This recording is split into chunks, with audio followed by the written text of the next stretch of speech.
Méditons avec la communauté des disciples du Christ vivant en ce mardi 8 août 2023, 18e semaine du temps ordinaire, année liturgique A. Évangile de Jésus-Christ selon Saint Matthieu au chapitre 14, versets 22 à 36.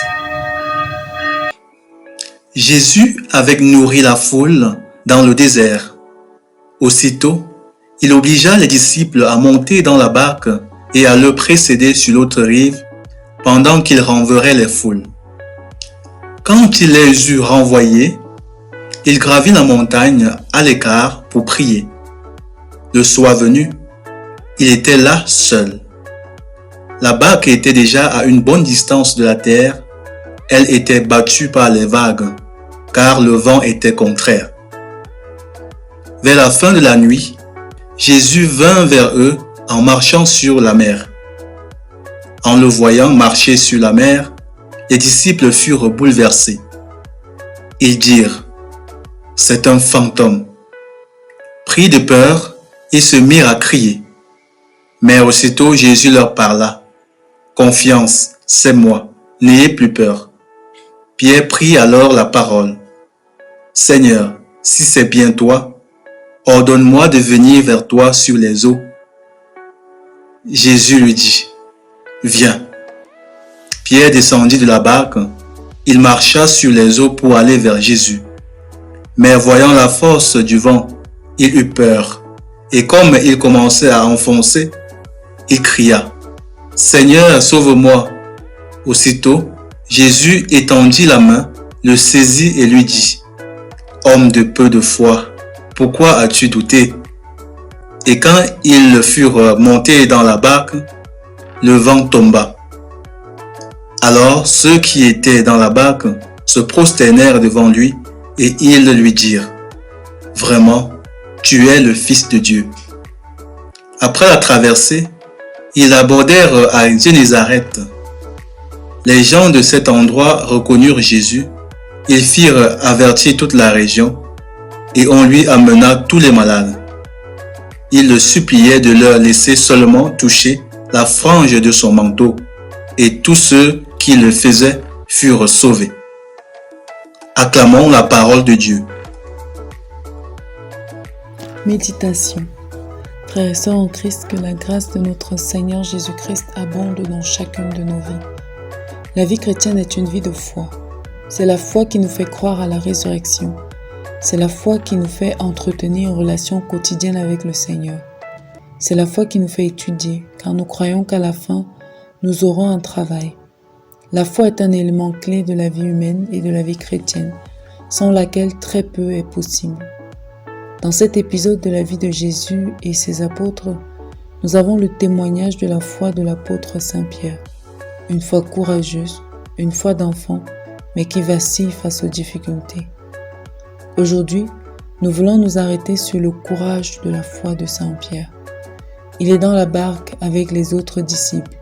Le Seigneur Jésus avance vers eux, sur l'eau.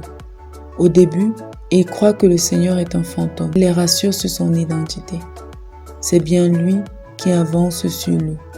Et là, Pierre, spontanément et avec beaucoup de courage, demande au Seigneur de le faire aussi marcher sur l'eau pour arriver jusqu'à lui.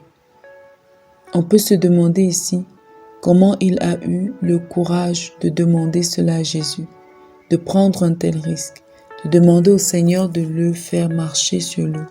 S'il l'a demandé, c'est parce qu'il croyait que Jésus pouvait le faire. Il a cru que c'était possible pour lui par la puissance du Seigneur. Son comportement est remarquable et un modèle à plusieurs égards. Premièrement, il croit que Jésus peut le rendre capable de marcher sur l'eau. Il croit que rien n'est impossible à Dieu. Il n'est pas fermé sur les possibilités de Dieu. Rien n'est impossible à Dieu. En lui, nous sommes capables de tout. Il n'y a aucune limite à la possibilité, pourvu que cela serve à notre sanctification. Deuxièmement, Pierre n'a pas juste cru. Il a démontré sa foi en posant les pieds sur l'eau. Il ne suffit pas de dire à Jésus qu'on croit en lui.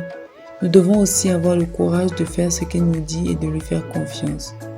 Avoir le courage de demeurer dans l'abstinence avant le mariage, par exemple, malgré les moqueries de la société. Avoir le courage de bien faire notre travail alors que les autres le bâclent et de refuser les pots de vin. Avoir le courage de dire la vérité.